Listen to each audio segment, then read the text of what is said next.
ఆమె. త్వరగా కొన్ని విలువైన సంగతులు విందాం. పరిసర ప్రాంతాల్లో వర్షభావం ఉన్న దేవుడు స్థానిక ప్రాంతాన్ని, ప్రజలను ప్రేమించి ఒక మంచి వాతావరణం అనుగ్రహించాడు. ఈ సమయాన్ని మనం ఒమ్ము చేయక మన జీవితాలకి అర్థవంతంగా ఈ సమయాన్ని మనం ఉపయోగించుకుందాం. చూద్దాం. విలాప వాక్యములు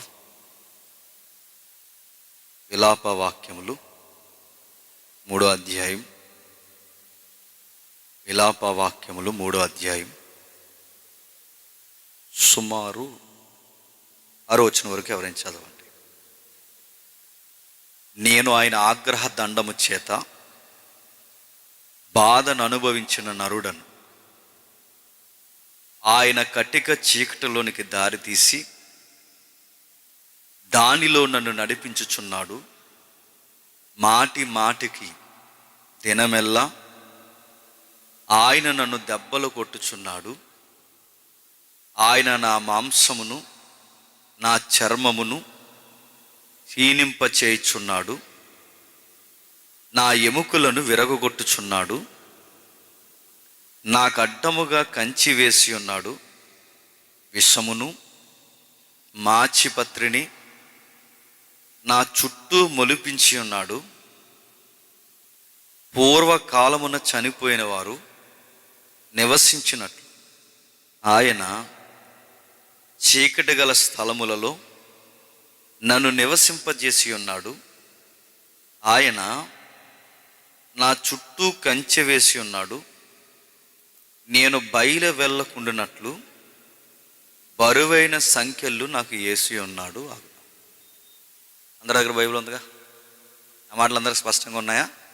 వినబడుతున్నాయి? ఇంకేం సౌండ్ పెట్టాలి? వినబడుతున్నాయా? రైట్. చదివిన వాక్య భాగాన్ని జాగ్రత్తగా మనం అర్థం చేసుకోగలిగితే కన్యలలో, నిట్టూర్పుల్లో, శ్రమల్లో, బాధల్లో కొట్టుకుపోతున్న అనేక మందికి ఒక చక్కటి ఓదార్పు విలాప వాక్యం. విలాపం అంటే రాత్రి ఒకరు అన్నారు, విలాపం అంటే విలపిస్తున్నారని అన్నారు. విలాపం అంటే విలపిస్తున్నారు, విలాపం అంటే ఏడుస్తున్నారని కాదు. విలాపం అంటే ఏడుపుని మరింత పరాకాష్ఠలో చెప్పే పదం అన్నమాట. రొమ్ములు కొట్టుకుంటూ, నత్తులు బాదుకుంటూ జీవితం శోక సముద్రంలో కొట్టుకుపోతుందని ఈ ఎక్స్పోజ్ చేసే వర్డ్ని విలాపం అంటారు. అంటే ఎంతో బాధ ఉందన్నమాట. ఆ బాధను తెలియచేయడానికి ఈ విలాపం అనే పదం వాడతారు. అది చెప్పుకోవడానికి ఇక మాటలు లేవు. కన్నీళ్ళు ఆవిరైపోతున్న పరిస్థితి, జీవితం అగాధమైపోయిన పరిస్థితి, అన్ని విధాలుగా మార్గాలు మూసుకుపోయిన పరిస్థితి. అలాంటి టైంలో కన్నీరు కూడా ఆవిరైపోయిన పరిస్థితి. ఆ టైంలో రమ్ములు బాదుకుంటూ ఆ ఏడ్చే ఆ పరిస్థితిని విలాపం అంటారు. ఎందుకు విలాప వాక్యాలు రాశారు? ఎందుకు రాశారంటే ఆ రోజు దేవుడు వ్యవహరించిన శైలి భవిష్యత్తు తరాలకు ఎప్పటికీ గుర్తుండాలని ఆ పత్రిక వెనకాల లేదా పుస్తకం వెనకాల అనేకమైన సత్యాలు దేవుడు నడిపించినప్పుడు అవి చూసి మనం నేర్చుకుని మన జీవితం అనే కష్టాల కడల్లో మనం ధైర్యం తెచ్చుకుంటామని రాశాడు. ఇంకా మీకు బాగా అర్థం కావాలి అంటే దానికి ఒక చరిత్ర ఉంది. ఆ చరిత్ర ద్వారా దాన్ని అర్థం చేసుకుంటేనే ఆ గ్రంథం మనకు అర్థం అవుతుంది. ఎలా పడితే దాన్ని అలా అర్థం చేసుకుంటామంటే దాన్ని అర్థం కన్నా అపార్థం ఎక్కువ చేసుకుంటాం. బైబిలు ఆత్మీయంగా నిన్ను రక్షించి నిత్యత్వానికి నడిపిస్తుంది అనేది ఎంత వాస్తవమో దాన్ని ఏమాత్రం అపార్థం చేసుకుని దానిలో ఒకటి కలిపినా తీసినా బైబిల్ ఒక స్టేట్మెంట్ ఇచ్చింది. ఇందులో ఉన్న పనిష్మెంట్లు, డిసీజులు అన్నీ రప్పిస్తా అన్నాడు. అంటే ఇది తెలిస్తే తెలుసు అనాలి, తెలియకపోతే తెలియదు అనాలి. ఎలా పడితే అలా దీన్ని చదివేసాం అనుకోండి, ఇందులో ఉన్న రోగాలన్నీ మన మీదకి, మన కుటుంబం మీదకి వస్తాయి. అందుకే బైబిల్ చదువుతున్నప్పుడు ఎలా చదువుతున్నారంటే, ఎలా చదువుతున్నారు? వాళ్ళకి నచ్చినట్టు అలా చదువుతున్నారు. ఎవరికి నచ్చినట్టు వాళ్ళు చదివేస్తే అడుగుతాను. వాళ్ళకి అలా నచ్చినట్టు అర్థం చేసుకుంటే 70 రకాల బోధలు వచ్చేస్తాయి. ఇప్పుడు ఉన్నాం, నేను ఒకలా చదివి, ఆయన ఒకలాగా చదివి, ఆయన ఒకలాగా చదివి, ఈయన ఒకలాగా చదివితే ఇక ఎవరికి తోచింది వాళ్ళు అలా చదివేస్తాను అడుగుతున్నాను. ఇంక మరి దేవుని ఉద్దేశమే ఉంది, వీళ్ళకి నచ్చినట్టు అర్థం చేసుకుని బోధించేసి చదివేసి ఇది నా కోసమే అనుకో. ఒక ఉదాహరణ చెప్తాను వినండి. కుర్రోడు ఈ మధ్యకాలంలో హాస్పిటల్లో జాయిన్ చేశారు.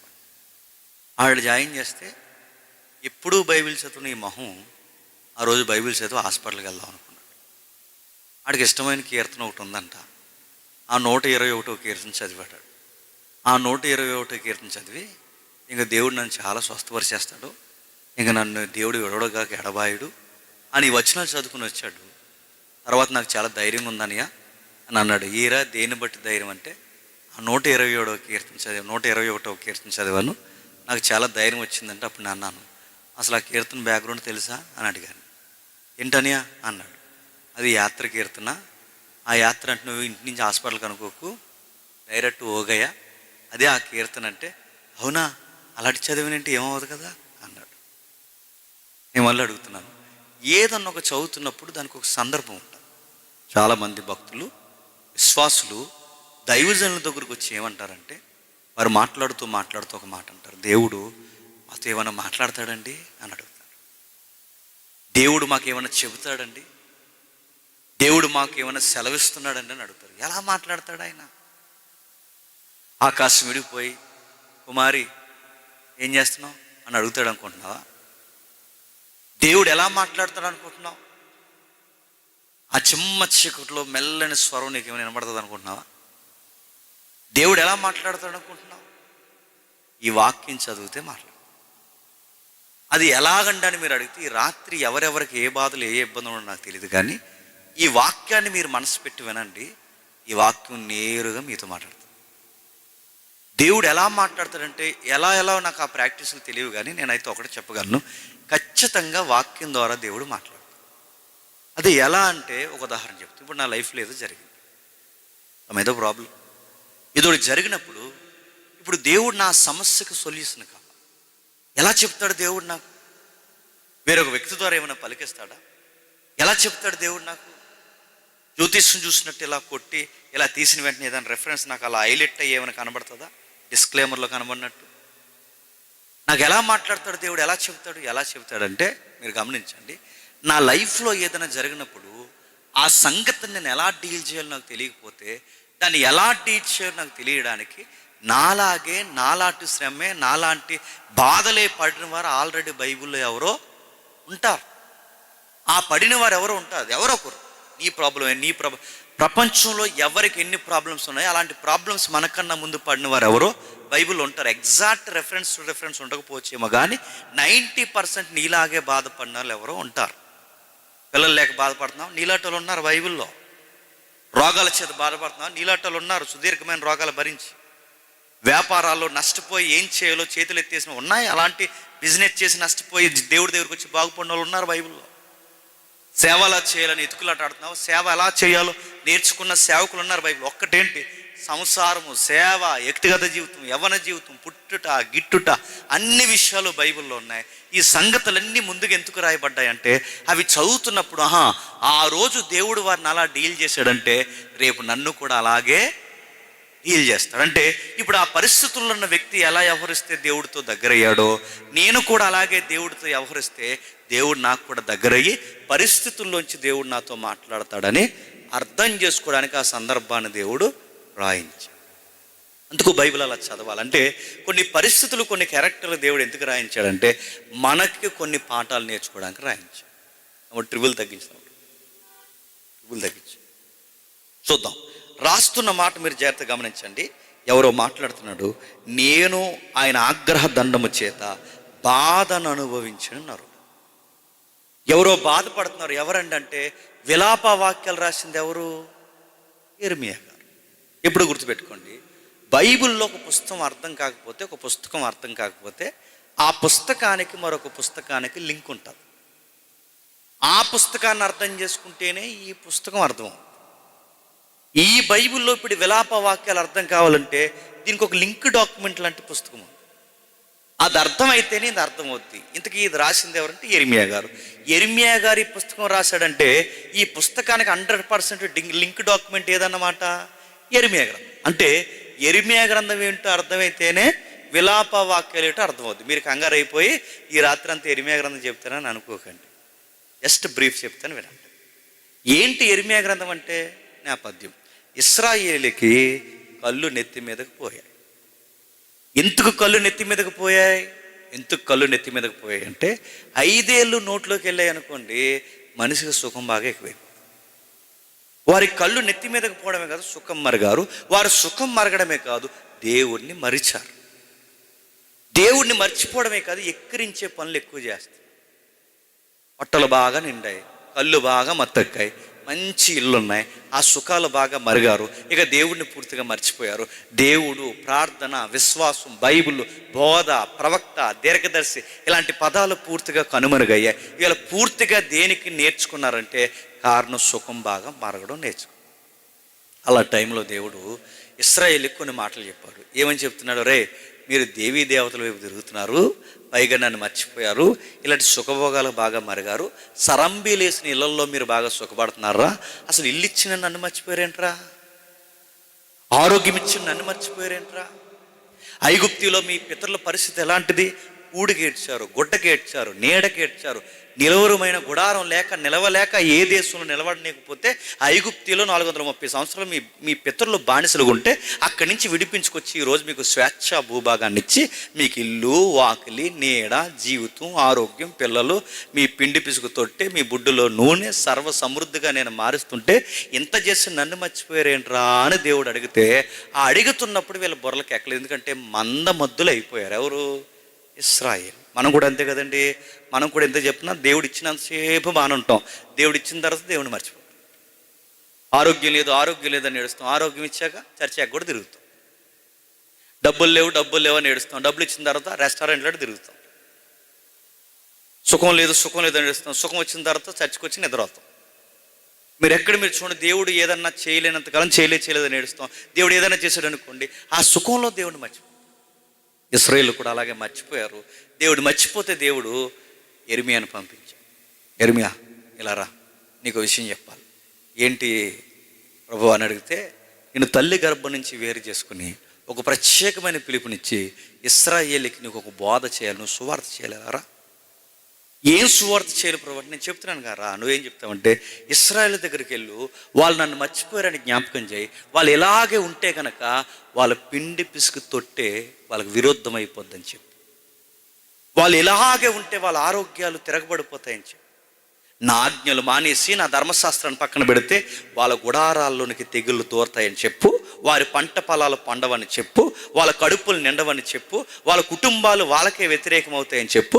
వీళ్ళు ఎలాగే వ్యవహరిస్తే రేపు పొద్దున్న వీళ్ళ నెత్తి మీద లాగి తొక్కేవాడిని ఒకరిని రప్పిస్తానని చెప్పు.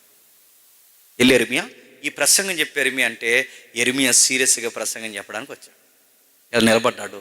నా ప్రియ సహోదరులారా, ప్రియమైన ఇశ్రాయేలులారా, దేవుడు సెలవిచ్చినదేమనగా, యెహోవా సెలవిచ్చినదేమనగా, మీరు మారకపోతే దేవుడు కందిరేగం లేపి జోరేగం లేపి మన మీదకి తీసుకొస్తా అంటున్నాడు. ఆ కందిరేగలు ఎవరో కాదు కల్దీలు, ఆ కందిరేగలు ఎవరో కాదు అస్సూరియన్స్. ఆ పక్కనున్న బలమైన రాజ్యాలని దేవుడు తీసుకొచ్చి, ఇదిగో మన లేకుండా మన పంట పొలాలు తీసుకుంటారట, మన బతుకులు బాగుపడకుండా మన కిందేసి తొక్కుతాడట.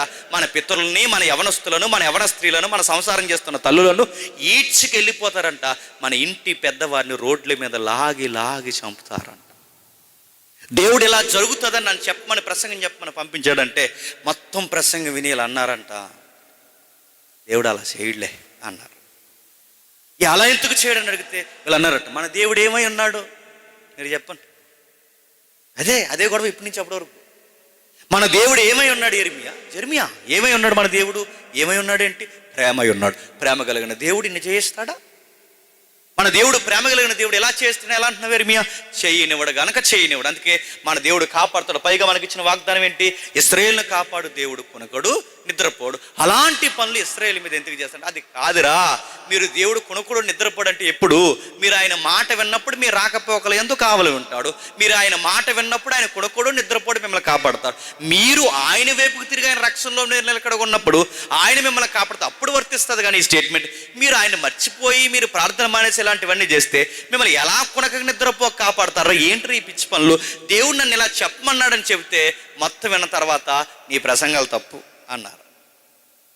ఇర్మీయా ప్రసంగాన్ని తప్పుపట్టడానికి ఇలా 100 మంది ప్రసంగికులు లేచిపోయారట. వాళ్ళేం ప్రసంగాలు చెప్తారు? ఈరోజు ఏం ప్రసంగాలు చెప్తున్నారో ఆ రోజు కూడా వాళ్ళు అదే ప్రసంగాలు చెప్తున్నారు. ఏ ప్రసంగాలు చెప్తారంటే ఎంతసేపు వాళ్ళు చెప్పే ప్రసంగాలు ఏంటంటే మీ ఆరోగ్యం చెక్కుచేదరు, ఇంకా మీకు ఏది బాగా పాలెత్తుంది, ఇంకా చెప్పండి ఆశీర్వాదాలు ఆశీర్వాదాలు ఆశీర్వాదాలు ఆశీర్వాదాలు ఆశీర్వాదాలు. వాళ్ళు ఏం చెప్తారంటే ఎరిమియా వచ్చేమంటారంటే మీ పిండి పిసుకు తొట్టే ఎగిరిపోద్దని ఎరిమియా చెప్తే వీళ్ళు అన్నారు మీ పిండి పిసుకు తొట్టే సమృద్ధవును గాక అన్నారు. ఎరిమియా అంటున్నాడు కాదురా మన నది నీళ్లు కూడా ఎండిపోతాయని ఎరిమియా చెప్తే లేదు మన పంట పొలాలు కూడా సమృద్ధిగా మారిపోతాయి యెహోవా మాకు చెప్పడని వీళ్ళు చెప్తున్నారు.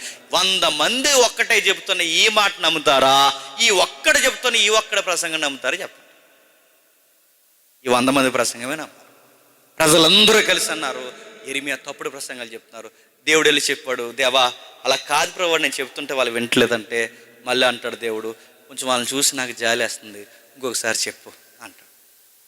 ఎరిమియాకి ఏం అర్థం అవుతుంది? నువ్వు వెళ్ళి ఏమో నన్ను సీరియస్గా ప్రసంగం చెప్పమంటావు, నేను సీరియస్గా వెళ్ళి ప్రసంగం చెప్తే ఆ తర్వాతే మళ్ళీ నాతో ఇంకో మాట అంటావు. ఆ మాట ఏంటంటే నాకు జాలి వేస్తుంది ఇస్రాయేలుని చూస్తాను. జాలి పడ్డం దేనికి, ఈ ప్రసంగాలు చెప్పమండం దేనికి, ఏంటి ప్రభు అంటే అది కాదు ఎరిమియా ఇంకొకసారి చెప్పాలి. ఎందుకంటే వాళ్ళ పితరులకు మాట ఇచ్చానుగా, అబ్రహాము ఇస్సాకు యాకోబులకు మాట ఇచ్చానుగా, మరొకసారి చెప్పు ఎరిమియా అంటే ఎరిమియా వెళ్తాడు మళ్ళీ చెబుతాడు.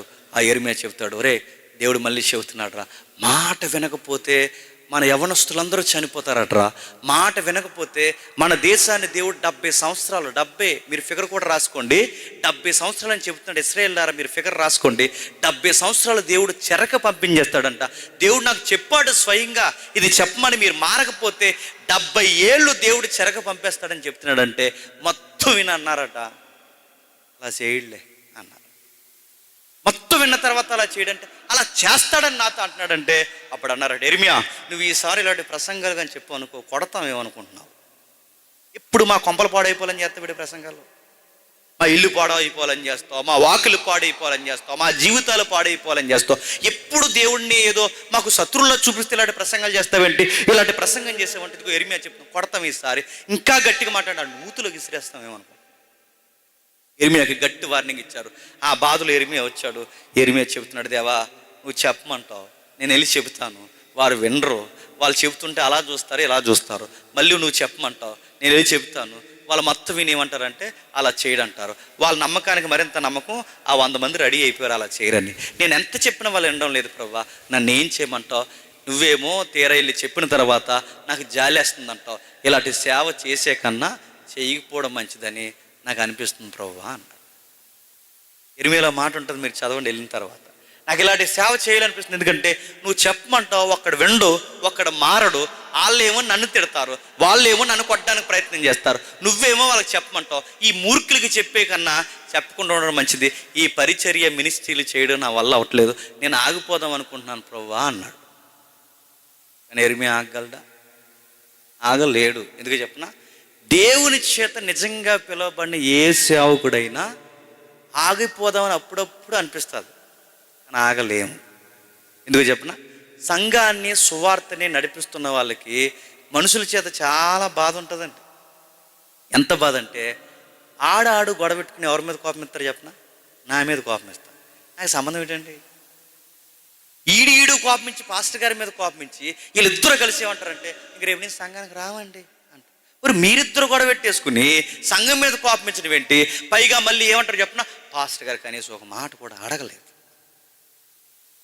ఇవన్నీ ఎలా ఉంటాయి చెప్పిన, అప్పుడప్పుడు పాస్టర్ గారు మరి అనవసరంగా సేవలోకి వచ్చిన ఉద్యోగం చేసుకున్న బాగుంటారు అనిపిస్తుందా అనిపించదా?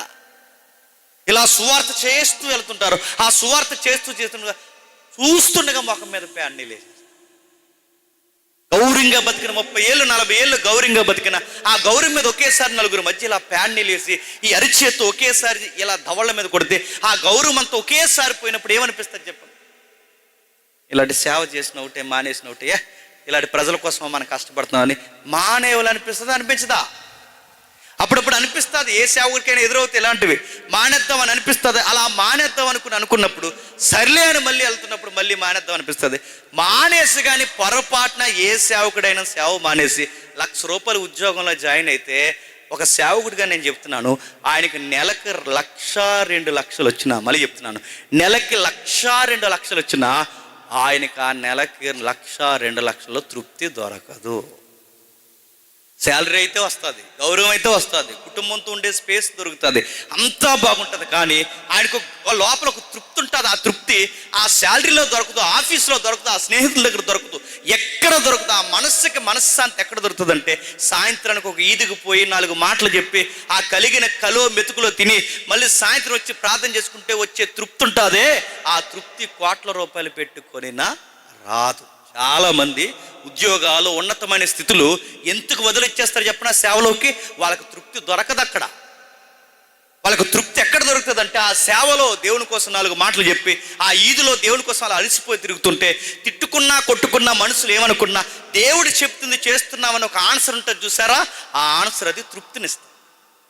దాని కొరకు పేదరికమైన అనుభవిస్తారు, దాని కొరకు అవమానాలైనా దేన్నైనా అనుమతిస్తారు, దేన్నైనా కోరుకుంటారు, దేన్నైనా అనుమతించడానికి అనుభవించడానికి రెడీ అయిపోతారు. పేదరికమా, కష్టాలా, నిందలా, బాధలా, అవమానాలా, అనుమానాలా, ఏదైనా ఆ సేవ కొరకు చాలా గట్టిగా నిలబడాలనుకుంటుంది. ఎందుకంటే వాళ్ళకి తెలుసు ఇది లేకపోతే ఇంకా నాకు లైఫ్ లేదు అని.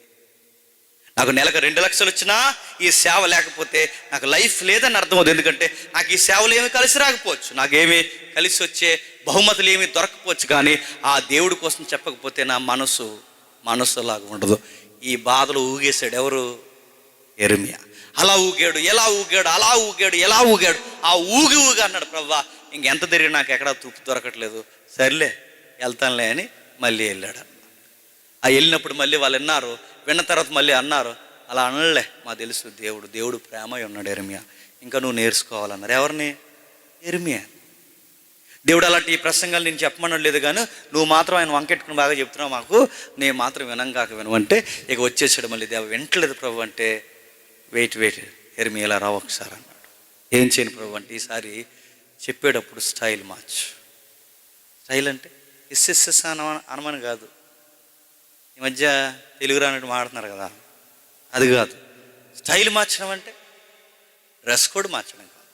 స్టైల్ మార్చడం అంటే చెప్పే విధానం మార్చు. అంటే విధానం అంటే ప్రాక్టికల్గా చెప్పు.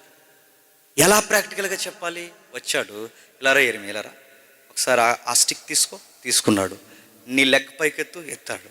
ఆ టై చూపించు, ఈ తొడ ఉంది కదా, ఈ టై పైకెత్తిన తర్వాత ఇప్పుడు ఆ స్టిక్ని ఒకేసారి బలంగా ఆ టైకేసి ఒక్కసారి ఇరు అనగానే యెరెమీయా ఆ కర్ర తెచ్చాడు, కాలు పైకెత్తాడు, ఆ తొడపై నిలబెట్టి ఆ కర్రని ఇలా ఇరిసి అప్పుడు దేవుడు వైపు చూశాడు. అప్పుడు అన్నాడు, ఇప్పుడు వెళ్ళి ప్రసంగం చెప్పి ఏమని చెప్తావంటే, మాట వినకపోతే దేశాన్ని ఇలా ఇరిసేస్తాను అన్నాడని చెప్పి అలాగే చెప్పాడు. కర్ర తెచ్చాడు, దేశం మీద నిలబడ్డాడు, ఆ కర్ర ఇలా పైకెత్తి ఇలా ఇరిసి అన్నాడు, రే ఈసారి కానీ మాట వినకపోతే ఈ కర్ర ఎలాగైతే ఇరిగిపోయిందో ఎండిన కర్రను ఇరిసినట్టు ఇరిసేస్తా అన్నాడు.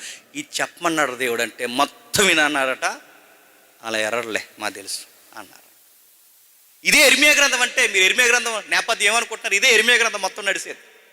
తర్వాత మళ్ళీ చెప్పాడు, కుండలతే ఆ కుండలు బద్దలు కొట్టు, ఆ కొండ పెంకులు పట్టుకెళ్ళి చూపించు. కొండన బద్దలు కొడతాను అనుకుంటున్నాడు, ఏమనుకుంటున్నాడని చెప్పి మొత్తం విన్న తర్వాత అలా బద్దలు కొట్టలే, నిండు కొండలు అన్నారు. ఎక్కడ చెప్పండి యెరెమీయా ప్రసంగం వింటే ఒట్టు, ఒరే చేస్తాడ్రా వినరు, చేస్తాడ్రా వినరు, దేవుడు చెప్పమన్నాడ్రా దేవుడు అలా చెప్పడు, కాదు దేవుడు నాతో ఇలా అన్నాడు నిజంగా జరుగుద్ది. 70 ఏళ్ళు దేశాన్ని దున్నేసే వాళ్ళు కందిరేగులు జోరేగులు పక్కనున్నాయి, అవి సమీపమున ఉన్నాయి, దేవుడు లేపు కొడతానంటున్నాడు. మీరు సుఖాలు వదిలి దేవుని వైపు తిరగండ్రా, మీరు సుఖాలే దేవుని దీవుని అనుకోకండ్రా, రండ్రా దయచేసి మారండ్రా అంటే తీసుకెళ్ళి బావులోకి విసిరేసారు. అంతే, బాధపడ్డాడు, నోరు మూసుకున్నాడు. ఆ టైంలో దేవుడు చెప్పిన ప్రవచనాలు నెరవేర్పు తెర మీద తీసుకొచ్చాడు. ఆ చెప్పింది ఎలా నెరవేరిందో, ఆ నెరవేరినప్పుడు ఇశ్రాయేలు ఎంత ఏడ్చారో, ఆ ఏడ్చినప్పుడు ఎవరెవరిని కోల్పోయారో, చివరికి వాళ్ళ కన్నీరు ఎంత విపరీతం అయిపోయిందో, ఆ యెరెమీయాలో చెప్పిన దానికి నెరవేర్పు ఎక్కడ జరిగిందో తెలియజేసే పుస్తకమే విలాపవాక్యాలు. అర్థమైపోతే రేపు తూర్పు వైపున చూడటమే. ఇది విలాపవాక్యాలు అంటే. విలాపవాక్యాలు అంటే ఏంటి? యెరెమీయాలో చెప్పిన ప్రవచనాల నెరవేర్పే విలాపవాక్యం అన్న. అందుకే యెరెమీయా గ్రంథము విలాపవాక్యాలు రైటర్ అక్కడే.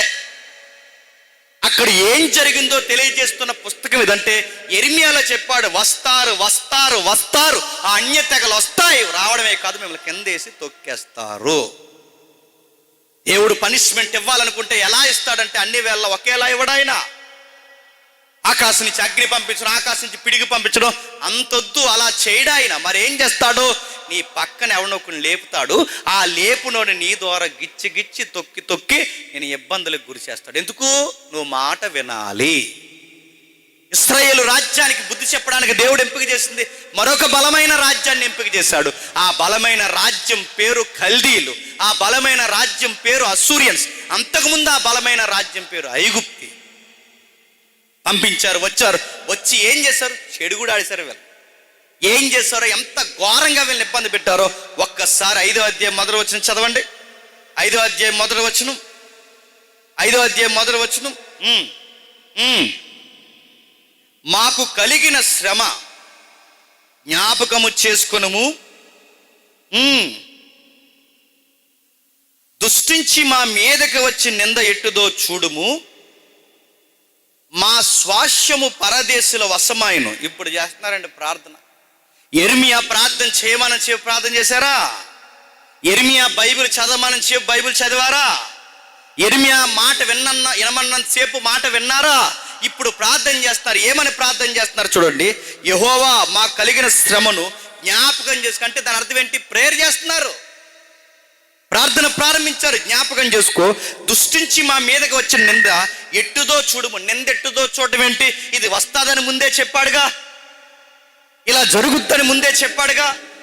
ఇలా మాట వినకపోతే నిందల పాలైపోతారా, మీరు మాట వినకపోతే ఇదిగో మీ పరిస్థితి ఇలా ఉంటుందా ముందే చెప్పాడుగా. ఇప్పుడు కొత్తగా దేవుడి జ్ఞాపకం చేయడం ఏంటి? ఇప్పుడు ఏదో దేవుడు పట్టించుకోలేనట్టు, దేవుడు ముందే పట్టించుకుని ఇలా జరుగుతుందని చెప్పినప్పుడు మాటలు లేదు. ఇప్పుడు వచ్చి చెప్తున్నాడు, దేవా చూస్తున్నావా, మమ్మల్ని పట్టించుకుంటున్నావా, మా జీవితంలో ఏం జరుగుతుందో నువ్వేమైనా గమనిస్తున్నావా? చూడు ప్రభువా, మా జీవితాల్లో ఏం జరుగుతుందో చూడు ప్రభు అని. మా స్వాస్యము పరదేశులు వశమైపోయింది, మా ఇండ్లు అన్యజనులు స్వాధీనం అయిపోయి. ఇలాగైపోతాయనే చెప్పాడు ప్రసంగం.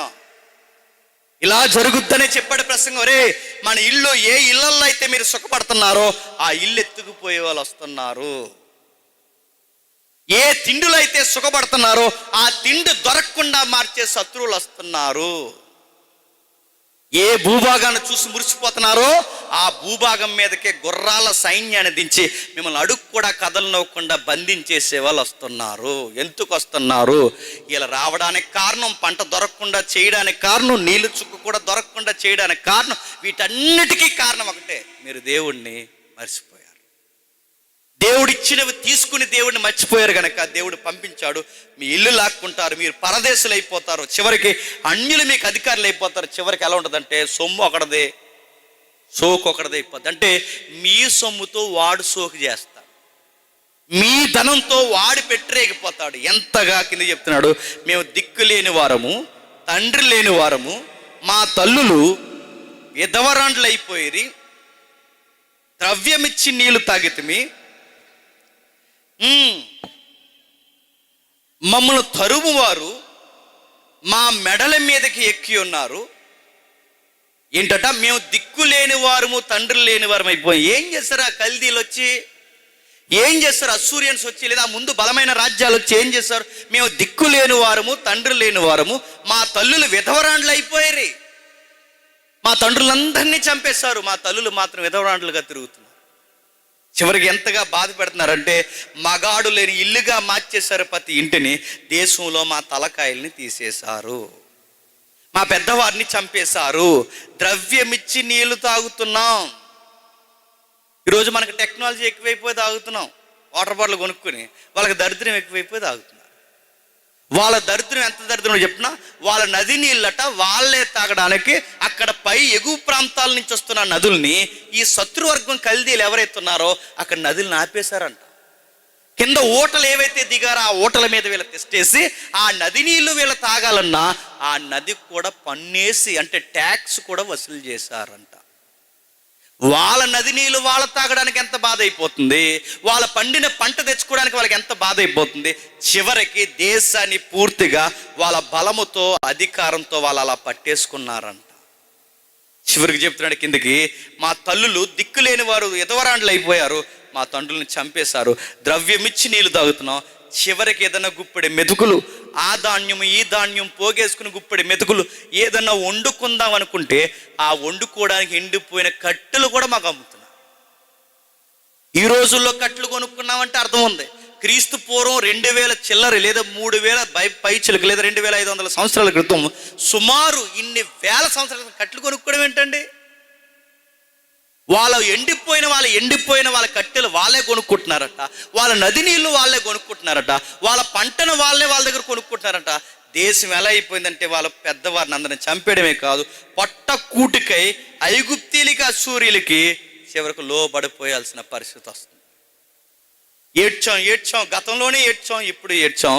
ఇప్పుడు అంటున్నాను, మా పితరులు పాపము చేసి గతించిపోయి మేము వారి దోష శిక్షను అనుభవించుచున్నాము. ఇప్పుడు చెప్పండి, ఇదేనా సరైన మాటేనా? చవ్వమ్మలాగే మాట్లాడుతున్నారు. ఇక్కడ రావాల్సిన బాధలు అన్నీ వచ్చి ఇప్పుడు మీద పడిపోతే ఏమంటున్నారంటే, దేవా మమ్మల్ని దృష్టించు, మమ్మల్ని కన్నులతో ఒక్కసారి చూడు. అబ్రహాము ఇస్సాకులకి యాకోబులకి మాటిచ్చిన దేవ ఒక్కసారి మమ్మల్ని జ్ఞాపకం చేసుకో. పట్టుకూటికి ఏడుస్తున్నాం, నీటికి ఏడుస్తున్నాం, నీడకి ఏడుస్తున్నాం. మా జీవితాలు ఏంటో మాకు అర్థం కావట్లేదు. అన్యులు వచ్చి మా ఇళ్లను స్వాధీనం చేసుకున్నారు, మేము పరదేశంలో వశమైపోయాం. మా ధనాన్ని బట్టి వాడు ఆనందపడడం ఏంటో మాకేం అర్థం కావట్లేదు. పైగా ఇప్పుడు జరుగుతున్నది ఏంటో తెలుసా ప్రభువా? మా పితరుల్ని చంపడమే కాదు, మా తల్లులందరూ విధవరాండ్లు చేసేసారు.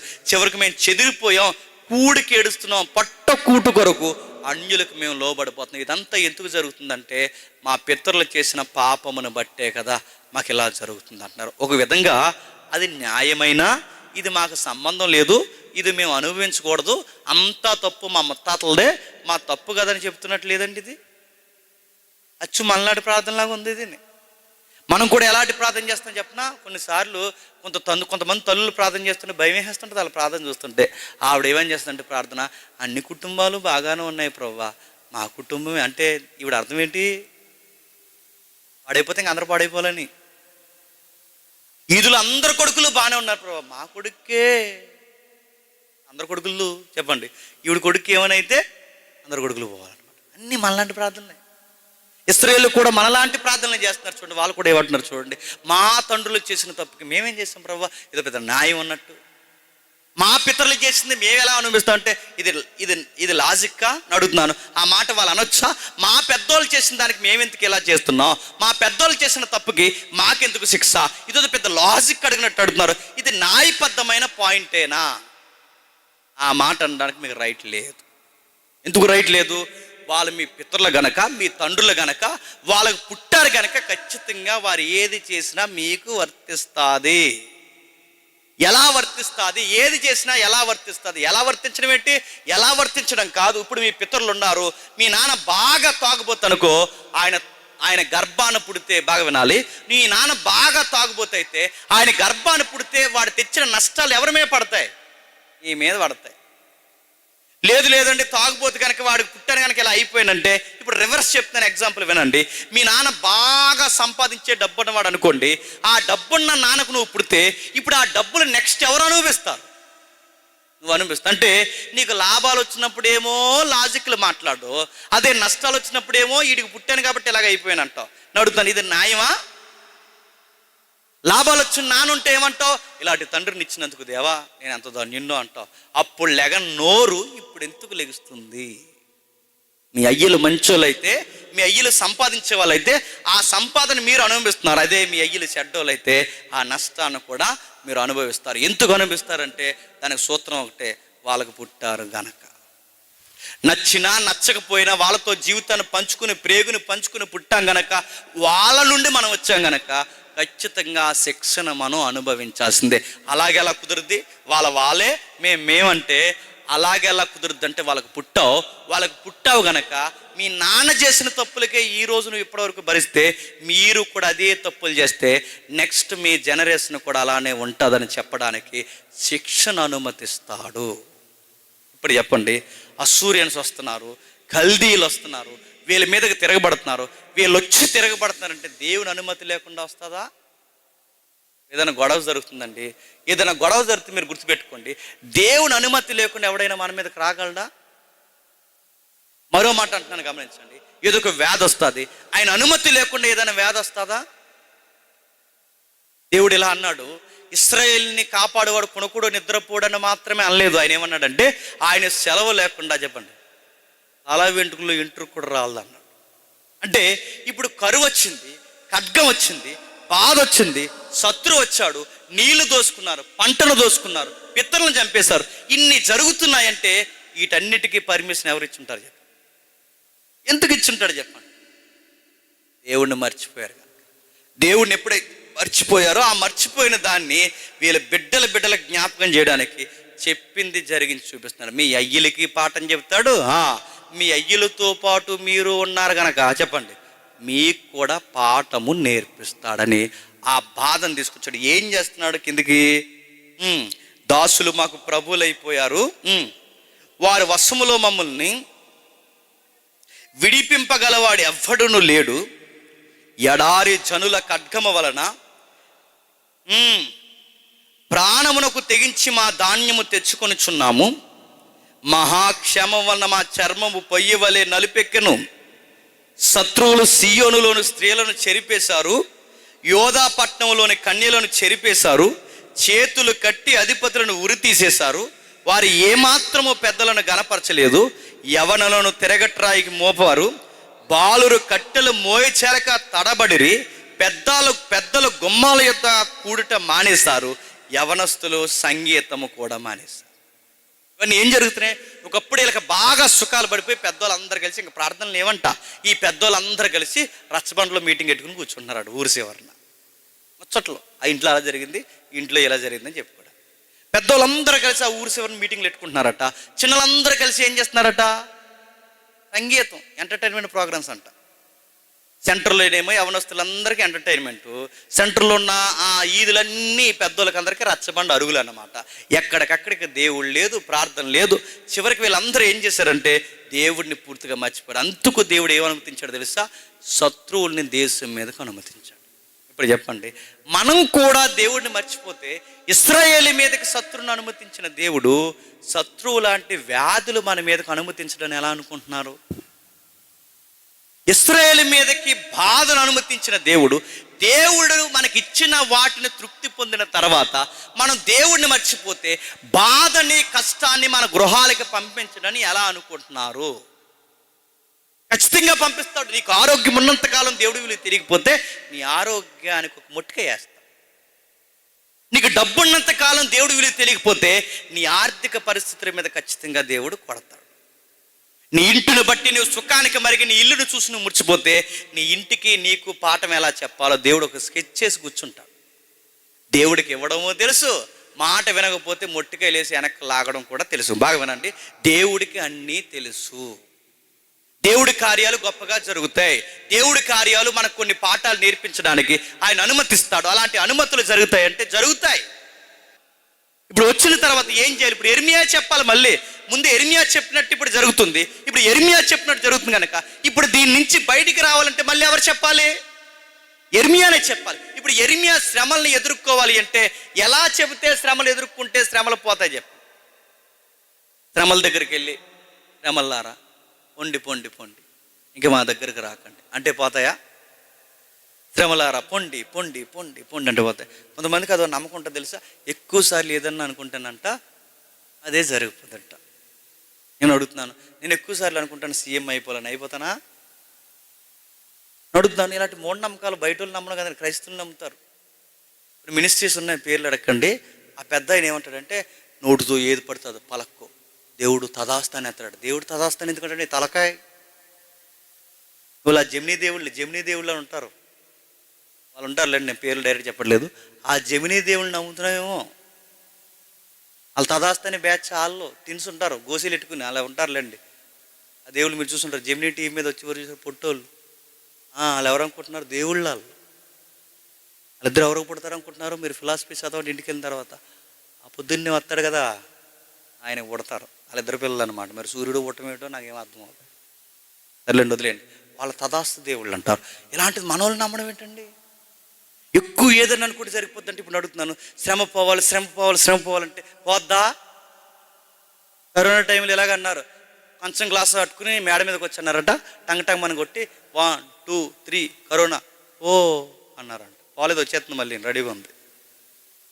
పో అంటే పోద్దని అడుగుతున్నాను. పో అంటే శ్రమ పోదు, పో అంటే వ్యాధి పోదు, పో అంటే కష్టం పోదు.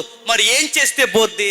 శ్రమను అనుమతించిన వాడు మళ్ళీ మన శ్రమను చూస్తే కానీ శ్రమ పోదంటే నువ్వేం చేయాలి? ఆ శ్రమను అనుమతించిన దేవుని దగ్గరకు వచ్చి ప్రార్థన చేయాలి. ఆ దేవుని చేతిలో మళ్ళీ నీ జీవితాన్ని పెట్టాలి.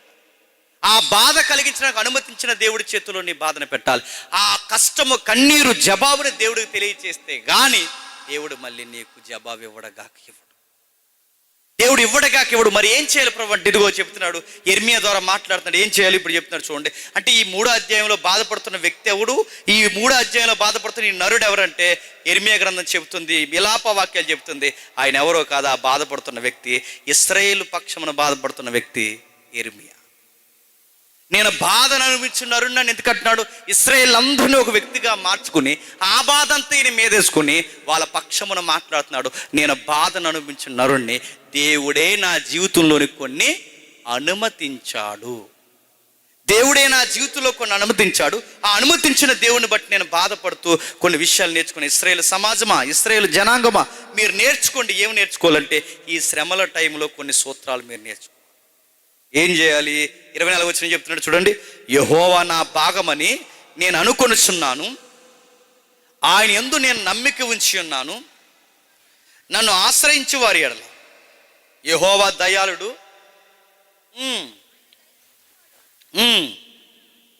నరుడు ఆశ కలిగి ఏమి నేర్చుకోవాలట? ఆయన మాట్లాడుతూ ఒక మాట అంటున్నాడు చూడండి. ఆయన యందు యెహోవా నా భాగమని అనుకొనుచున్నాను, ఆయన యందు నేను నమ్మిక ఎంచుకొనుచున్నాను. అంటే దేవుణ్ణి బలంగా నమ్మాలి. ఎలాంటి టైంలో నమ్మాలి? నీకు ఇల్లు వాకిలు ఇచ్చినప్పుడే కాదు, నీకు వ్యాధులు భయంకరమైన బాధలు వచ్చినప్పుడు కూడా దేవుణ్ణి దేవుడిగానే నమ్మాలి. ఇర్మియా వాళ్ళకి ఆన్సర్ నేర్పిస్తున్నాడు, వాళ్ళకి ఎలా మాట్లాడాలో చెబుతున్నాడు. ఏమని నేర్పిస్తున్నాడో చూడండి. మీరు దేవుణ్ణి అప్పుడు నమ్మడమే కాదు, మీకు అన్నీ కలిసి వచ్చినప్పుడు నమ్మడమే కాదు, మీకు బాధలు వచ్చినప్పుడు కూడా దేవుడు నమ్మాలి. అప్పుడు ఆయన మన భాగమే, ఇప్పుడు ఆయన మన భాగమే, ఎప్పుడు ఆయన మన స్వాస్థ్య భాగమే. ఆయన ఎప్పుడు మీరు బలంగా నమ్మాలి. ఇప్పుడు ఒకళ్ళు ఏదో బాధ జరుగుతుందని దేవుడా మమ్మల్ని వదిలేసావని అనకండి. ఆయన ఎందుకు బాధలు అనుభవిస్తున్నాడంటే మీకు ఇంకా దగ్గర అవడానికి ఏదో బాధలు అనుమతిస్తున్నాడు.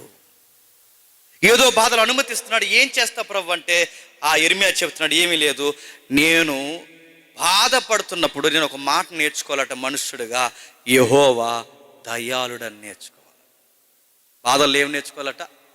యెహోవా దయాళుడని నేర్చుకోవాలట. బాధల్లో యెహోవా దయాళుడేంటి అంటే బాధపడుతున్నప్పుడు యెహోవా దయాళుడని నేర్చుకుంటే బతుకుతామా? బైబిల్ చెప్తుంది ఎస్, బాధల్లో యెహోవా దయాళుడని నేర్చుకుంటే బతుకుతామని.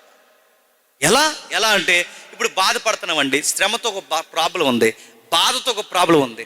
బాధని ఎలా డీల్ చేయాలో, బాధని ఎలా ఎదుర్కోవాలో, బాధ విషయంలో దాన్ని ఎలా అర్థం చేసుకోవాలో, బాధని ఎలా తొలగించుకోవాలో దాన్ని దేవుడి దగ్గరికి పోయి మనం సరిగ్గా డీల్ చేయడం నేర్చుకోకపోతే ఆ బాధ మనల్ని ఏం చేస్తుంది చెప్పిన?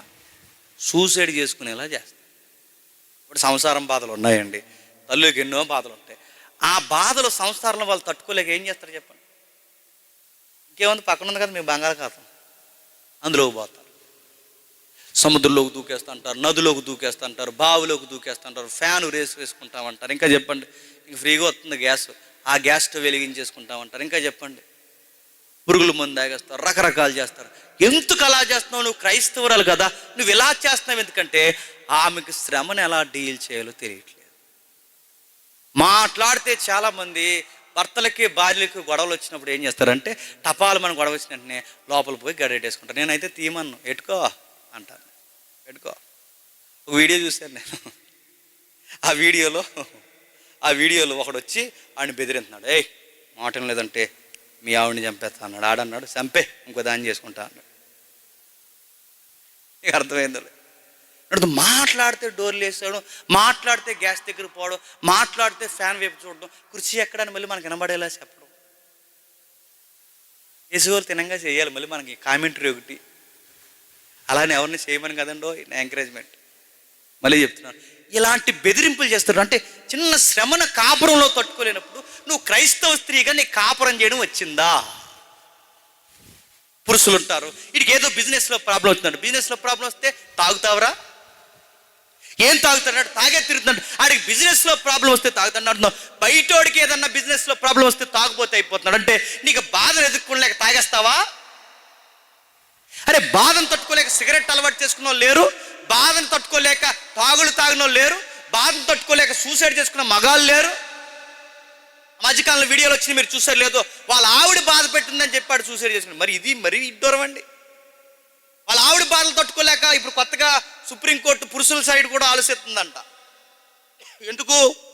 ఈ వేధింపులు కేవలం స్త్రీలకే కాదు, చెప్పండి, నాకు అర్థమైంది కోర్టుకి.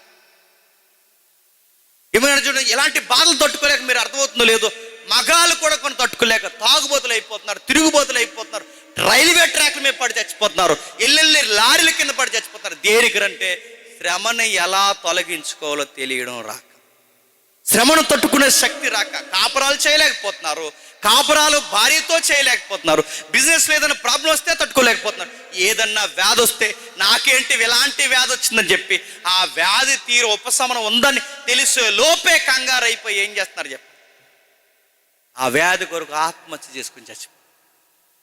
భార్యని కాలం బతకాల్సిన వాళ్ళ జీవితాన్ని ఎంత విడ్డూరంగా మార్చేసుకుంటున్నారండి. శ్రమలను డీల్ చేయడం రాక, శ్రమలతో ఒక ప్రాబ్లం ఉంది. శ్రమని రైటర్స్, కామెంట్రియర్స్ ఏమని మాట్లాడారంటే, కొంతమంది కామెంటరీ రాస్తున్నప్పుడు ఇలా రాస్తారు, శ్రమలట అగ్ని లాంటివట, ఆ అగ్నిని చాలా జాగ్రత్తగా డీల్ చేయాలట. అగ్ని దగ్గరికి శ్రమ లాంటి అగ్నులు వచ్చి, ఆ శ్రమ లాంటి భయంకరమైన అగ్ని లాంటి శ్రమలు వచ్చినప్పుడు, ఆ అగ్ని లాంటి శ్రమలు అలా తెర మీద నిలబడినప్పుడు ఒక నేర్చుకోవాలట. ఏమి నేర్చుకోవాలి తెలుసా? మనం మట్టిగా ఉన్నాం అనుకోండి, మట్టి అగ్ని దగ్గరికి వెళితే ఏమవుతుందండి? గట్టిగా మారిపోయి పొడి పొడిగా మట్టి రాలిపోతుంది. అదే మైనువులా ఉన్నాం అనుకోండి, ఏమవుతుందండి? అరిగిపోతుంది. అదే మట్టిలో బంగారంలో కూరుకుపోయిన మనం అగ్ని లాంటి శ్రమల దగ్గరికి వెళితే, ఆ అగ్ని లాంటి శ్రమే మనల్ని ఏం చేస్తుంది చెప్పండి?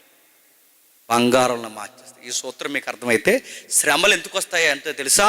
మట్టి అయిన వాడైతే రాలిపోతాడు, మైనమైన వాడైతే కరిగిపోతాడు, శ్రమలో స్ట్రాంగ్గా నిలబడిన వాడు బంగారం లాగా మెరిసిపోతాడు. అందుకే దేవుడు కొన్ని శ్రమలు ఎందుకు అనుమతిస్తున్నాడు? ఇశ్రాయేల్ అంటే బంగారం వాళ్ళు, దేవుని ప్రజల వాళ్ళు. అలాంటిది వారి మట్టిలో కలిసిపోవడం దేవుడికి ఇష్టం లేదు. అలాంటి కావలసిన దేవుని పిల్లల్ని, బంగారం లాంటి వారిని దేవుడు తెర మీదకి తీసుకురావడానికి దేవుడు తీసుకున్న నిర్ణయం ఏంటి తెలుసా? మీ భక్తి వైరాగ్యం తగ్గుతుందని దేవుడు తీసుకున్న నిర్ణయం. మళ్ళీ వీళ్ళని సానబెట్టాలనుకున్నాడు. ఆ సానబెట్టడానికి దేవుడు అనుమతి ఇచ్చాడు. ఆ అనుమతి ఇచ్చినప్పుడు ఆ శ్రమలు ఎలా తట్టుకోవాలో తెలియాలి. ఎలా తట్టుకోవాలో ప్రభు అంటే ఇప్పుడు దేవుడు నేర్పిస్తున్నాడు. శ్రమల్లో ఇంకేమీ లేదు. శ్రమ వైపు చూడకండి, బాధ వైపు చూడకండి, మనుషుల వైపు చూడకండి, ఎందుకంటే వాళ్ళకి వాదార్చడం రాదు. మరేం చేయాలి? నీ శ్రమ వస్తున్నప్పుడు దేవుని వైపు చూడు. చూస్తున్నప్పుడు మనసులో ఒక మాట జ్ఞాపకం పెట్టుకో, దేవుడు దయాళుడు. ఏమని జ్ఞాపకం పెట్టుకోవాలి? దేవుడు దయాళుడు. దయాళుడు అంటే ఎప్పటికైనా నా శ్రమను చూసి జాలి పడతాడు. ఈరోజు జాలి పడకపోవచ్చు, రేపు జాలి పడకపోవచ్చు, ఎల్లుండి జాలి పడకపోవచ్చు, కొన్ని సంవత్సరాలు జాలి పడకపోవచ్చు. నా బాధ ఏంటో నా భర్తకు అర్థం కాకపోవచ్చు, నా బాధ ఏంటో నా భార్యకి అర్థం కాకపోవచ్చు, నా బాధ ఏంటో నా స్నేహితులకు అర్థం కాకపోవచ్చు, నా బాధ ఏంటో నా సంఘస్థులకు అర్థం కాకపోవచ్చు. కానీ నా దేవుడికి ఏదో ఒక రోజు ఖచ్చితంగా అర్థమైందని నాకు జవాబు అనుగ్రహిస్తాడు. ఆ ఒక్క హోప్ మన జీవితంలో స్టార్ట్ అయితేనట, నా దేవుడు దయాళుడని అర్థమైతే, ఆ దయాళుడని నమ్మిన పదం బాగా వినండి, దేవుడి కొరకు బతకాలన్న నిర్ణయం మన గుండెల్లో రేపుతుందంట. బయటోడికి కనిపిస్తుంది, రే ఇలాంటి శ్రమ వస్తే మేము ఎప్పుడో చచ్చిపోదురా, నువ్వు ఇంకా అలా ఎలా బతుకున్నావురంటే, ఈ విశ్వాసం అంటాడట వాడితో, అలాంటి శ్రమ వస్తే మేము ఎప్పుడో చనిపోదురా, నేను లేదు తాగుబోతున్నా తిరిగిపోతున్నా అయిపోదును, లేదా ఎందులో కన్నా దూకు చనిపోదును. ఇలాంటి శ్రమ వచ్చినప్పుడు ఇక లైఫ్ పోయిందనే, ఇలాంటి శ్రమ వచ్చినప్పుడు నువ్వు ఇంకా ఎలా బతుకున్నావురంటే, అప్పుడు విశ్వాస చెబుతాడట, నేను ఇంకా ఎలా బతుకున్నానంటే ఏం జరుగుతుందో నాకు తెలియదు, కానీ ఒక విషయం మాత్రం నాకు తెలుసు. ఆ విషయం ఏంటంటే, నా దేవుడు దయాళుడు, ఎప్పటికైనా నా జీవితానికి ఆన్సర్ ఇస్తాడని ఎదురు చూశాను, ఆ ఆన్సర్ రానే వస్తుంది, అంతుకు బతుకున్నానని చెబుతాడు. ఇప్పుడు చెప్పండి, బయటోళ్ళకి శ్రమలు వస్తే తట్టుకోలేరు, బయటోళ్ళకి బాధలు వస్తే తట్టుకోలేరు, కానీ క్రైస్తవుడు విశ్వాసి బాధలు వచ్చినా తట్టుకుంటాడు. ఎలా తట్టుకుంటాడంటే, వాడి గుండెలో ఒక మాట ఉంటుంది, యెహోవా దయాళుడు. ఒక ఉదాహరణ చెప్తాను త్వరగా. వరవరని ఒక సేవకుడు ఉండేవాడు. ఆయనకి భయంకరమైన క్యాన్సర్ వచ్చింది. ప్రపంచ సువార్త యాత్రికుడు అని పేరు ఆయనకి. గొప్ప సువార్త జరిగించేవాడు. ఆ గొప్ప సువార్త జరిగిస్తున్న ఆయనకి భయంకరమైన క్యాన్సర్ వ్యాధి వచ్చేసింది. డాక్టర్లు చెప్పేసరి ఇంకా 90% ఈయన బతకడు, 90% బతకడు. చాలా కష్టం, ఓప్స్ వదిలేసుకోండి. డాక్టర్లు ఐసీయూలోకి తీసుకెళ్లారు, లోపల పెట్టారు. చుట్టాలను కానీ, పట్టాలను కానీ, కుటుంబీకులను కానీ, సంఘస్థులను కానీ, స్నేహితులు కానీ ఎవరిని రానివ్వలేదు. లోపల ఒక్కరినే పెట్టారు. భయంకరమైన ఆ టెస్ట్లు ఏదో చేస్తారుగా, వాళ్ళకి టర్ఫీ ఏదో ఉంటుంది, ఆ భయంకరమైన వైద్యం స్టార్ట్ చేశారు. ఘోరంగా బాధ కలిగించే ఆ వైద్యం. అది చేస్తున్నప్పుడు ఆయన ఒక్కడే ఐసీయూలో ఉన్నాడు. డాక్టర్లు చేస్తున్నారు, నర్సింగ్ డిపార్ట్మెంట్ ఉంది, అందరూ చూస్తున్నారు. అందరూ చూస్తుండగా మనిషికి మాత్రం భయం లేదు. ఏదో తెలియని ధైర్యం ఆ పాస్టర్ గారికి, ఉండెళ్ళిండ ధైర్యం. కొన్ని రోజుల తర్వాత పాస్టర్ గారికి వైద్యం బాగా జరిగింది. బతకడు అనుకున్న పాస్టర్ గారు బతికేశారు. బయటకు వచ్చారు, ఇంటర్వ్యూ అడిగారు. వాళ్ళు ఇంటర్వ్యూ చేస్తూ అడిగారు, పాస్టర్ గారు ఎవరైనా అయితే ఇలాంటి వ్యాధి వచ్చిందనగానే సగం చచ్చిపోతారు, చచ్చిపోరా? మనకే రేపు పొద్దున్నే డాక్టర్ గారు ఎదురు చెప్పారు అనుకోండి, ఏమొద్దులేండి, హాస్పిటల్కి వెళ్ళిన పైనుంచి కిందకి ఇలా చూసాడు అనుకోండి, ఒకడు వచ్చావా ఎవరైనా తీసుకొచ్చావా అని, కానీ అక్కడే 2 మోసం అయిపోతాను, పాస్ అవుట్. ఇంకా పాస్టర్ గారు బాగా వినండి, పాస్టర్ గారికి ఎంత చెప్పారు, ఆయన చెవుల్లో పడింది 90% ఈయన బతకడానికి. కానీ ఆయనకి ఎక్కడో తెలియని ధైర్యం. మనకు డాక్టర్ పైనుంచి కిందకు చూస్తే భయం వేసేస్తుంది. ఏదన్నా కొత్తగా ఇప్పుడు లక్షణాలు, మళ్ళీ వ్యాధులు ఫేజ్ 3 చెప్తున్నారు కదా, ఇప్పుడు ఆ వ్యాధి లక్షణాలు ఏమని చెప్పారు అనుకో, వస్తే ఎలా ఉంటుందంటే దాని లక్షణాలు ఎలా ఉంటాయంటే, ముందుగా కుడి ముక్కు మూసిపోయినట్టు ఉంటుందంటే, అలాగే ఉంది. ఢిల్లీ తర్వాత నాకేలా ఉంది కేసు, రెండోది కోనసీమకి వచ్చాను కదా, వస్తుందేమో అనుకో. అన్ని భయాలే మనకి. ఎవరన్నా ఏదని చెప్తే ఆ దరిద్రం అంతా మనకు ఉన్నట్టు ఉంటుంది. ఆ పాస్టర్ గారికి ఎంత చెప్పినా భయం లేదట.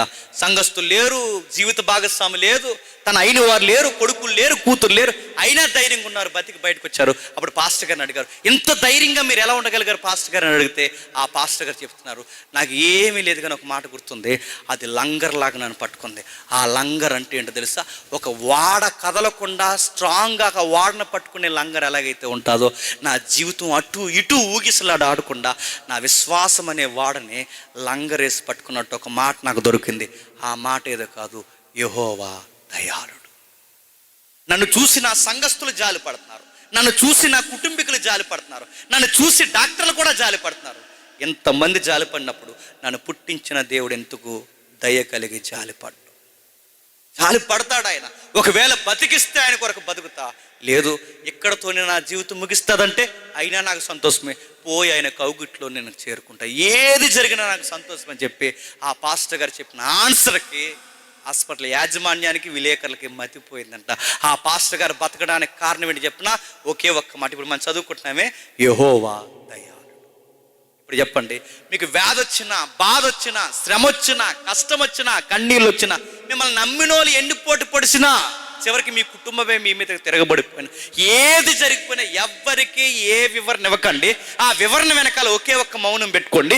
ఆ మౌనంలోంచి ఒక మాట పదే పదే జ్ఞాపకం చేసుకోండి, నా దేవుడు దయాళుడు. ఇప్పుడు పరిస్థితులు ఏంటో నాకేం అర్థం కావట్లేదు, దారులన్నీ మూసిపోయినట్టున్నాయి, నాకు ఎందుకు ఎలా జరుగుతుందో నాకు అర్థం కాలేదు. కానీ ఒక విషయం అయితే తెలుసు, ఇప్పుడు ఏం జరుగుతుందో నాకు తెలియదు, కానీ వన్ డే ఖచ్చితంగా దేవుడు నా జీవితంలో కార్యము చేస్తాడు. నా దేవుడు దయాళుడు. అప్పటి వరకు ఏం జరుగుతుందో నాకు తెలియదు, కానీ నా దేవుడు మాత్రం నా చెయ్యి వదలడు.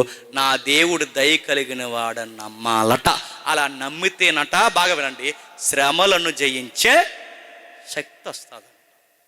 అంతేగాని ప్రతి దాని కృంగిపోయి, తిట్టితే కృంగిపోయి, దొగ్గితే కృంగిపోయి, బాధ వస్తే కృంగిపోయి, ప్రతి దానికి కృంగిపోతే, మళ్ళీ నేను చెప్తున్నాను, ప్రతి దానికి కృంగిపోతే నువ్వు శ్రమలను జయించడం చాలా కష్టము. ఇంకా ఏం చెప్తున్నాడు కిందకి, తను ఎత్తుకువారి ఎడల ఆయన దయ చూపువాడు, నరులు ఆశ కలిగి యెహోవా అనుగ్రహించే రక్షణ కొరకు ఓపికతో కనిపెట్టాలి. ఇప్పుడు చెప్పండి, ఏదన్నా దైవికమైన కార్యం జరగాలంటే దాని సూత్రం ఒకటే, ఓపిక. మనకు ఓపిక ఉంటుందా? ఏదన్నా శ్రమ వస్తే సండే స్కూల్ పిల్లోడు సండే స్కూల్ నుంచి 70 సార్లు వేసినట్లు లెగిస్తాం మనం, లేగో. ఏదైనా శ్రమ వస్తే 70 సార్లు ఎక్కడ తిరుగుతాం? ప్రెసిడెంట్ గారి దగ్గరికి వెళ్తాం, ఎమ్మెల్యే గారి దగ్గరికి వెళ్తాం, మున్సిపాలిటీ దగ్గరికి వెళ్తాం, అక్కడికి వెళ్తాం.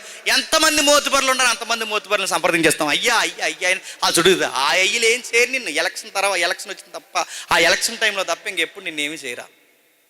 ఎమ్మెల్యే గారి దగ్గరికి, ఎంపీ గారి దగ్గరికి, అక్కడికి ఇక్కడ తిరుగుతారు, అన్ని కోణాలు తిరుగుతారు. ఎవడేం చేస్తాడు చెప్పండి? సండే స్కూల్ పిల్లోడు ఎన్నిసార్లు అయితే సండే స్కూల్ నుంచి లెగిస్తాడు. మనకి ఏదైనా బాధ వస్తే ఎంత బాధో, ఇక యోబు గారి తర్వాత నీకే బాధ వచ్చినట్టు, ఇక యోబు గారి తర్వాత అలాంటి ఆ క్యారెక్టర్ ఎవరికైనా ఉందో నీకే ఉన్నట్టు అరుగుల మీద కూర్చొని గంటలు చెప్తూ వచ్చిపోయే వాళ్ళందరికీ నాకేం జరిగింది తెలుసా, ఏం జరిగింది, నాకే జరిగింది అని చెప్తావు, నాకే జరిగింది, ఇలాగే జరిగింది. ఇప్పుడు వీళ్ళందరూ ఏం చేస్తారు, వచ్చి నీకు వాదార్పుతారా, అయ్యో అంటారు, అంతకుమించి ఏమని చేస్తారా? పోనీ వాళ్ళు వాదార్పుతున్నప్పుడు ఏమైనా మనకు ధైర్యం వస్తుందా? ఇంకా ఏడుపు వచ్చేస్తుంటుంది. ఏమని, అయ్యో అలా జరిగిందా, ఎవరికి జరగకూడదు అంటారు. ఆ మాట ఇంకా బాధ వేస్తుంది మనకి. ఎందుకు, ఎవరికి జరిగినంత నాకే జరిగింది, దరిద్రగోలు అనుకుంటారు. ఇంకా బాధ వేస్తుంది. అలా వాదార్చన వచ్చా ఎప్పుడన్నా మీరు చూడండి, ఏడ్చేవాడి దగ్గరికి వెళ్ళి, ఆ ఏడుస్తున్న దగ్గరికి వెళ్ళి ఒకటి ఉపశమనం లేకుండా ఒక మాట చెప్పండి, ఏడుస్తున్న దగ్గరికి వెళ్ళి ఏడకరా అనండి, ఏడ్చేస్తాడు. ఇక్కడ వరకు నీళ్ళు వచ్చేసిన దగ్గరికి వెళ్ళి ఇలా బిగించుకుని కూర్చుంటారు కదా, నోరంతా బిగించుకుని ఏడకుండా అలా ఉంటారు. ఆ దగ్గరికి వెళ్ళి భుజం మీద చేసి ఏడవకరాను సైకలాజికల్గా ఏడుస్తారు ఖచ్చితంగా. ఒక బాధకు ఉపశమనం ఏంటో చెప్పనా, మళ్ళీ బాధే. ఒక నవ్వుకు ఉపశమనం ఏంటో చెప్పనా, మళ్ళీ నవ్వే. ఇప్పుడు విలాప వాక్యంలో దేవుడు చెప్తున్నది చెప్పనా, నీ బాధకి బాధే వాదార్పు. ఇప్పుడు ఎవరైనా నా ఫ్రెండ్ ఉన్నాడు, నా ఫ్రెండ్ ఎలా అండి, ఇప్పుడు నేను బాధపడుతున్నాను, వాడు వచ్చి ఏడకరా అనకూడదు.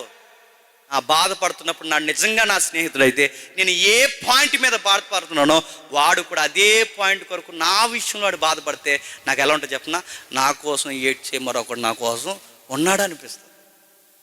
ఈ మాత్రం పెద్ద ప్రెసిడెంట్కి వెళ్ళా నా భుజం మీద చెయ్యేసి ఏడొకరు అంటే ఇంకేడుపు వచ్చేద్దాను. నాకు ఎప్పుడు ఓదార్పు వస్తుంది, నా కోసం వాడు ఏడుస్తున్నప్పుడు, అంటే నాతో కలిసి ఏడ్చినప్పుడు నాకు ఏడుపు వస్తుంది. అంటే దేవుడు అలా చేస్తాడంటే యెర్మీయా అదే చెప్తున్నాడు, ఓపికతో కనిపెట్టండి. ఎంత ఓపికతో కనిపెడతాడంటే మీ దేవుడు మీ కొరకు ఆలోచిస్తున్నాడని మర్చిపోకుండా కనిపెట్టండి. కిందకు ఒక మాట ఉంది చూడండి, యవన కాలమున కాడు మోయిట నరునికి మేలు, అతని మీద దాన్ని మోపిన వాడు యెహోవాయే. ముగిద్దాం. యవన కాలమున కాడు మోయిట నరునికి మేలు. ఎందుకు మేలు? సందర్భంలో చాలా మంది బయటికి తీసుకొచ్చుకునే విషయాలు మాట్లాడతారు. సందర్భంలో మాట్లాడే తెలుసా, చాలా మంది యూత్ మీటింగ్లు మాట్లాడతారు. యూత్ మీటింగ్లో మాట్లాడుతూ యూత్ మీటింగ్ రెఫరెన్స్ ఇది వేస్తారండి. ఎందుకు వేస్తారో అలాగ తెలియదు, ఆ యూత్కి తెలియదు. యవన కాలంలో యెహోవా కాడు మోయటం మేలు అని అడుగుతారు. యవన కాలంలో యెహోవా కాడు మోయటం మేలు మంచిదే, కానీ ఆ రెఫరెన్స్ ఎందుకు వేస్తారో తెలుసా, తెలియదు. ఎందుకు వేస్తారో తెలియదు, కానీ ఆ రెఫరెన్స్ అర్థం ఏంటి? ఆయన కొంతమంది యవనస్తులు ఉన్నారు, వాళ్ళు ఏం చేస్తున్నారంటే మా పితరులు చేసిన తప్పుకి మేమెందుకు బాధ అనుభవించాలి, మా పితరులు చేసిన తప్పుకి మేమెందుకు ఈ శ్రమను అనుభవించాలని వీళ్ళు తెగ ఫీల్ అయిపోతున్నారండి. ఏడ్చాలి, సైలెంట్గా వేయండి. మా పితరులు చేసిన తప్పుకి మేమెందుకు బాధ అనుభవించాలని వీళ్ళ రకరకాల బాధపడిపోతున్నారంట. అప్పుడు అన్నాడట యెర్మీయా అన్నాడు, మీరు పెద్ద పుణ్యాత్మలాగా ఏం బాధపడిపోకండి, మీ పితరులు చేసిన తప్పును మీరు కాడి మొయ్యాలి. ఈ టైంలో మాకెందుకు ఇలా జరుగుతుందని కామెంట్ చేయక వచ్చిన బాధను నోరు మూసుకుని మీరు కామెంట్ని జాగ్రత్తగా, ఆ బాధని మీరు జాగ్రత్తగా మొయ్యగలిగితే ఆ కాడి కూడా మీకు ఏమైపోతుంది చెప్పండి. మేలంటే ఇక్కడ కాడంటే చెప్పనా, సేవ కాదు, ఇక్కడ కాడంటే చెప్పనా, యెహోవా అనుమతించిన శ్రమ. ఆ శ్రమను మొయ్యండి. మా పితరులు తప్పు చేస్తే మేమెందుకు మొయ్యాలని తిరగబడకండి దేవుడి మీద. అనవసరంగా ఈ ఊర్లో పుట్టాను, మా నాన్నకు పుట్టాను, మా అమ్మకు పుట్టాను, నేను ముంబైలో పుడితే బాగున్నాను అనకండి. చాలా మంది యవనస్తులు ఫీల్ అయిపోతారు కదా, ఏమని ఫీల్ అయిపోతారు, అనవసరంగా ఇక్కడ పుట్టాను, ఏ ఊర్లో పుట్టుంటే నా జీవితం ఇంకోలా, నువ్వు ఎక్కడ ఎరగదీయలేనప్పుడు ఇంకో ఊర్లో పుట్టినా ఏమి ఎరగదీయను. చాలా మంది ఫీల్ అయిపోతారు, మా అమ్మ ఇంకా తెల్లగుంటే బాగున్నాను, ఇదిగో నేను తెల్లగా అంటదానా, తెగ ఫీల్ అయిపోతుంటారు. నేను ఈ వీధిలో పుట్టాను, ఇక్కడ పుట్టాను, అనవసరంగా పుట్టాను, మీ గర్భాన్ని పుట్టాను, వేరే వాళ్ళ గర్భాన్ని పుట్టుంటే నేను వేరేలా చదువుకున్నాను, నేను ఫారెన్ నందును. ఇలాంటి ఫీలింగ్స్ అన్నీ యవనస్తులు చెప్తున్నారు. నోరు మూసుకుని చెప్తుండే యెర్మీయా, నోరు ముయ్యండి, అలాంటి మాటలు మాట్లాడకండి. ఎందుకంటే యెర్మీయా చెప్తున్న మాటల్లో ఒక మాట ఏంటో తెలుసా, యవ్వన కాలమున కాడి మొయ్యండి. ఎందుకు మొయ్యాలంటే మీరు కాడి జాగ్రత్తగా మొయ్యగలిగితే దేవుడు మేలుగా మారుస్తాడు. ఆ కాడిని జాగ్రత్తగా మోసిన వారిలో ఒక జాబితా చెప్పండి, ఎవరు తెలుసా, దానియేలు. ఇదే పరిస్థితుల్లో భాగమేనండి. యెర్మీయా ప్రవచనం చెప్పిన తర్వాత ఆ బాధలు అనిపించిన నరుల్లో ఒక నరుడు ఎవరో తెలుసా, దానియేలు. దానియేలుతో పాటు ఉన్నది 3 స్నేహితులు. అంటే దానియేలు 3 స్నేహితులు ఎప్పుడైతే ఈ బాధ అనుభవించారో ఆ మేలుని దేవుడు, ఆ కీడుని మేలుగా దానియేలు 3 స్నేహితులకి మార్చేశాడు. ఏమైపోయాడు, ఆ శ్రమలో, బాధలో, సింహాల మధ్య, బాధల మధ్య ఉంటే ఆ దానియేలుని దేవుడు ఎంత ఎత్తుకు తీసుకెళ్ళాడు, దేశానికి ప్రధానమంత్రి స్థాయికి తీసుకెళ్ళాడు. తన 3 స్నేహితులు తీసుకెళ్ళి ఆ లోపల ఆ భయంకరమైన అగ్ని గంధకాల్లో పడేసినప్పుడు ఒక మాట అన్నారు, దేవుడు విడిపించినను విడిపించకపోయినను మా దేవుడని అనేసరికి దేవుడు ఏం చేశాడు చెప్పండి, ఆ దేశానికి అధికారులుగా మార్చేశాడు. అంటే మనకు శ్రమ వచ్చినప్పుడు మనం చేయాల్సిన పని ఏంటో తెలుసా, శ్రమ వచ్చినప్పుడు మనం చేయాల్సిన పని ఒకటే, దేవుడు దయ్యాడని నోరు మూసుకుని ఆ శ్రమను మనం అనుమతిస్తే ఆ శ్రమను పూదండగా మార్చి అధికారులుగా మారుస్తాడు. ఈ లోపల కుప్పుగంతులు వేయకూడదు. చివరికి ఒక ఎగ్జాంపుల్ చెప్పి నేను ముగిస్తాను. శ్రమలు అనేవట ముండ్ల లాంటివంట. ఆ శ్రమలు అనే ముండ్ల పొదలో పడినప్పుడట బెస్ట్ పొజిషన్ ఒకటే, అటు ఇటు కదలకుండా కుదురుగా కూర్చోవాలట. కదిలితే ఏమవుతుంది చెప్పండి? ముళ్ళ పొదలో పడిపోయినప్పుడు ఇలా కదిలేమనుకుంటే ఎక్కడ గుచ్చిపోతాయి, ఇలా ముందుగా గుచ్చిపోతాయి, ఇలా సైడ్గా ఎలా కదిలితే అలా గుచ్చిపోతాయి. పొదలో పడిపోయినప్పుడు ఇంకొకటి వచ్చి తీసే వరకు కదలకు. శ్రమలు కూడా అంతే. శ్రమలు అనే పొదలో పడిపోయినప్పుడు కదలకు. సండే స్కూల్ పిల్లల్లాగా అటు ఇటు కదిలితే ఏమవుతుంది చెప్పండి? ఇంకా ఎక్కువ గుచ్చిపోతాయి. ఈ పొదలో పడేసింది దేవుడే, మళ్ళీ తీసేది కూడా దేవుడే. ఇప్పుడు ఇది మీకు అర్థమైతే శ్రమలను అనుమతించిన దేవుడు ఏదో ఒక రోజు తీస్తాడు. ఎంత బాగా తీస్తాడంటే మళ్ళీ ఆ శ్రమల్లో గొప్ప సాక్ష్యం చెప్పుకునేంతగా తీస్తాడు. ఇప్పుడు చెప్పండి, విలాప వాక్యాలు నీకు నాకు ఏమి నేర్పిస్తున్నాయంటే, బాధ వచ్చినప్పుడు ఓపికతో ఉండు. చెప్పినప్పుడు ప్రసంగాలు ఎక్కువగా, దేవుడు శిక్షిస్తాడని చెప్పినప్పుడు ప్రసంగాలు ఎక్కువగా. ఇప్పుడు ఆ ప్రసంగాల ప్రతిఫలం నీ జీవితం మీదకి వచ్చింది. ఇప్పుడు ఓపికగా ఉండు. ఈ శ్రమను ఎలా జయించాలి నేర్చుకో. ఎలా జయించాలి? మీరు జయిస్తున్నప్పుడు అగ్ని వైపుకో, నూతి వైపుకో, సముద్రం వైపుకో చూడకండి. ఓపికతో ఉండండి. ఆ ఓపికతో ఉంటే ఏదో ఒక రోజు దేవుడు విడిపిస్తాడు. శ్రమల్లోంటి గొప్ప సమాధానం దేవుడు మీకు అనుగ్రహిస్తాడు. ఇంకా ఏమిస్తారంటే దేవుడు ఆ కింది వచనాలు అంటాడు. ఆ కింది వచనాలు అన్న మాట ఏంటో తెలుసా? మీరు బాధపడితే నేను కూడా బాధపడతాను అంటాడు. మీరు బాధపడితే నేను కూడా బాధపడతాను. మేం బాధపడితే నువ్వెలా బాధపడతావు ప్రభు అంటే, దేవుడు మనం పిల్లలుగా భావించాడు కనుక తన పిల్లలు బాధపడితే ఆయన బాధపడ్డా, తన పిల్లలు ఏడిస్తే ఆయన ఏడవడా చెప్పండి? అందుకే మీరు బాధపడినప్పుడు నేను బాధపడతాను. మీ జీవితాలు బాగుండాలని కొన్ని శ్రమలు మీ జీవితంలోనికి అనుమతిస్తాను. అందుకే శ్రమలు వచ్చినప్పుడు కదిలిపోకండి, బాధలు వచ్చినప్పుడు కదిలిపోకండి. దేవుని వైపు కనిపెట్టి చూడండి. మీ శ్రమలకు మీ బాధలకు దేవుడు సమాధానం అనుగ్రహించును గాక. పారిపోండి, ఎంత దూరం పారిపోతాడు. ప్రార్థన.